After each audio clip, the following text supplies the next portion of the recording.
मजबूत इस्लामी बरादर मुल्क को मजीद मजबूत करने के लिए सिर्फ एक लीडर का इंतखाब होना चाहिए, सिर्फ एक सदर बनना चाहिए और वो तैयब उर्दवान। अगर इंटरनेशनल लेवल पर हम मुसलमानों के लिए उनकी खिदमत देखें तो तैयब उर्दवान डिजर्व करते हैं कि वो दोबारा प्रेसिडेंट बने। अगर मैं तुर्किया के अंदर होता तो मैं तो तैयब उर्दवान साहब को ही वोट कास्ट करता। Definitely there is no other choice than Tayyip Erdogan साहब। देखिए, बीइंग अ पाकिस्तानी, सबसे पहले जो हमारे जहन में इस्लामी बरादर मुल्क आता है तो हमारे जहन में सिर्फ एक ही मुल्क का नाम आता है और वो तुर्किया है। हमने देखे कि पाकिस्तान को जब कभी मसाइल का सामना करना पड़ा, मसला कश्मीर है, तो तुर्की हमेशा पाकिस्तान के शाना बेशाना खड़ा हुआ हमें मिलता है। देखिए हैसियत एज अ नेशन, ठीक है, हमें तुर्की की बहुत सपोर्ट की ज़रूरत है, बिकॉज एक तो वो मुस्लिम कंट्री है और मैं पर्सनली मेरा बिलीव ये है कि बीइंग अ मुस्लिम कंट्री हमें यूनाइटेड होना चाहिए। तुर्किया पाकिस्तान का न सिर्फ इस्लामी बरादर मुल्क है बल्कि इसके साथ हमारे वो ताल्लुकात हैं जो कि शायद ही किसी पूरी दुनिया में किसी भी मुल्क के साथ हमारे ताल्लुकात होंगे। अब आप देख लें G20 समिट से बाइकआउट कर दिया उन्होंने, बाकायदा जो श्रीनगर में कॉन्फ्रेंस होनी थी उन्होंने इसे बाइकआउट कर दिया है। तो दिस शोज कि टर्की हमें सपोर्ट कर रहा है। सो हम इस हवाले से तो डिनाई नहीं कर सकते कि टर्की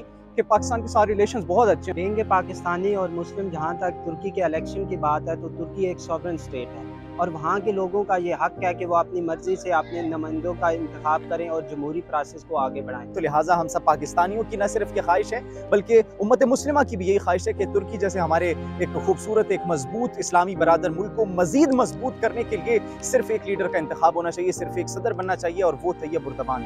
अगर मैं तुर्किया के अंदर होता तो मैं तो तैयब उर्दवान साहब को ही वोट कास्ट करता, मगर मैं पाकिस्तानी हूँ तो मैं यहाँ से ही तैयब उर्दवान साहब को सपोर्ट करता हूँ। अगर इंटरनेशनल लेवल पर हम मुसलमानों के लिए उनकी खिदमत देखें तो तैयब उर्दवान डिजर्व करते हैं कि वो दोबारा प्रेसिडेंट बने, ना सिर्फ वो तुर्की को लीड करें बल्कि इस्लामी दुनिया की भी बेहतरी के लिए रोल प्ले करें। तो इलेक्शन में डेफिनेटली तैयब उर्दवान साहब, क्योंकि जैसा तैयब उर्दवान साहब का करिश्मा और जैसे वो as a Muslim leader portray हुए हैं और इमर्ज हुए हैं दुनिया में, definitely there is no other choice than Tayyip Erdogan साहब।